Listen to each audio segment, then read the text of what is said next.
நம்ம சேனல்ல தொடர்ந்து பார்த்துட்டு இருக்கவங்களுக்கு தெரியும். டெய்லி யூசிங் சென்டென்சஸ் தான் சீரியஸா போஸ்ட் பண்ணிட்டுருக்கோம் அப்படின்ட்டு. அவ சொல்லல.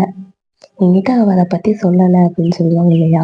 ஆ என்ன சொல்றது? ஒரு விஷயம் அவங்க கிட்ட சொல்லக்கூடாதுன்னு நெனச்சப்போ மத்தவங்க கிட்ட சொல்லும்போது, அவங்க திருப்பி நம்மகிட்ட கேட்பாங்க. அத அவ என்கிட்ட அத பத்தி சொல்லலையே! எதுவும் சொல்லல அப்படின்னு சொல்லுவாங்க இல்லையா? அத எப்படி சொல்லலாம்? She did not say. She did not சே அப்படின்னா, அவ என்கிட்ட எதுவும் சொல்லல. இது அவ என்கிட்ட சொல்லக்கூட இல்ல பாத்தியா? அப்படின்னு சொல்லுவோம் இல்லையா? சொல்லல அப்படிங்கிறது, சொல்லக்கூட இல்ல அப்படிங்கிறதையும் அழுத்தி சொல்றோம் இல்லையா அந்த பாயிண்ட்ல. சொல்லக்கூட இல்ல அப்படின்னு சொல்றத she didn't even say. Even சே அப்படின்னா, சொல்லக்கூட இல்ல அப்படின்னு சொல்றது. எங்கன்னு கேளு. ஒரு திங்ஸ் காணோம் அப்படின்னா, ஒரு பிளேஸ்ல இருக்கிறத அந்த பிளேஸ் நமக்கு தெரியல அப்படின்னா, நம்ம அவங்க கிட்ட "அது எங்கன்னு கேளு, எங்கன்னு கேளு நான் பார்த்து எடுத்துட்டு போறேன்" அப்படின்னு சொல்றத ஆஸ்க் வேர். அது எங்கன்னு கேளு அப்படிங்கிறத ask where it is. Ask where it is அப்படின்னா, அது எங்கன்னு கேளு அப்படின்னு சொல்றது தான் ஆஸ்க் வேர் அப்படின்னு சொல்லுவோம்.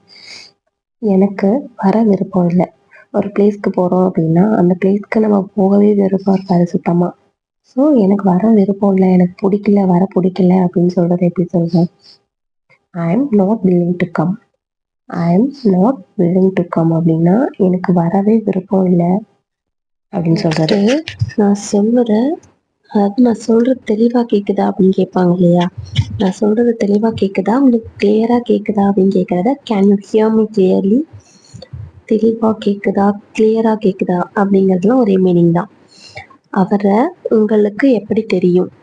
ஒரு பர்சன் இல்ல புதுசா இன்ட்ரோ ஆகும்போது, அவங்க கிட்ட ஆல்ரெடி இன்ட்ரோ ஆன மாரி பேசுவாங்க இல்லையா? அவங்கள உனக்கு எப்படி தெரியும்? முன்னாடி தெரியுமா? அப்படின்னு கேட்கறத how do you know him?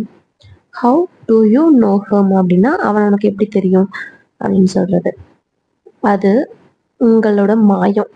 மாயம்னா என்ன சொல்லுவாங்க? ஒரு ஒரு ஃபேண்டஸி, ஒரு நம்பளா கிரியேட் பண்ணிக்கிறதுன்னு சொல்லுவாங்க இல்லையா? அத இட்ஸ் யுவர் இல்யூஷன்.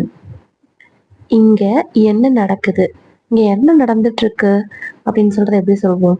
இங்க என்ன நடக்கிறது? இது எப்படி சொல்வோம் அப்படின்னா, what's happening here. What is அப்படிங்கிறது தான் நம்ம வாட்ஸ்ன்னு சொல்வோம். What's happening here. ஓகேங்களா? Next sentence. ஒருத்தர் வந்து நம்ம கிட்ட ஒண்ணு சொல்லும்போது, "நீ என்கிட்ட எதுவும் சொல்ல வேண்டாம்" அப்படின்னு சொல்லுவோம் இல்லையா? எதுவும் சொல்ல தேவையில்ல, எதுவும் சொல்ல வேண்டாம் அப்படிலாம் சொல்றத நம்ம எப்படி இங்கிலீஷ்ல சொல்வோம்? எதுவும் சொல்ல தேவையில்ல, எனக்கு எல்லாம் தெரியும் அப்படின்னு சொல்லுவாங்க இல்லையா? அதுதான் no need to say anything. No need to say anything அப்படின்னா, நீ எதுவுமே சொல்ல தேவையில்ல, உன் வேலையை மட்டும் பாரு அப்படின்னு சொல்றது. எனக்கு உங்க ஆதரவு தேவை, அதாவது எனக்கு உங்க சப்போர்ட் தேவை அப்படின்னு சொல்லுவாங்க இல்லையா? அதை எப்படி சொல்லலாம்? எனக்கு உங்கள் ஆதரவு தேவை. அந்த எலெக்ஷன்ல நிக்கிறவங்க, ஏதோ ஒரு விஷயம் பிஸ்னஸ் பண்றவங்க யாருக்கா இருந்தாலுமே பீப்புளோட சப்போர்ட் தேவை. So I need your support. எனக்கு மக்களோட ஆதரவு தேவை அப்படிங்கிறத ஐ நீட் பீப்புள்ஸ் சப்போர்ட் அப்படின்னு சொல்லுவோம்.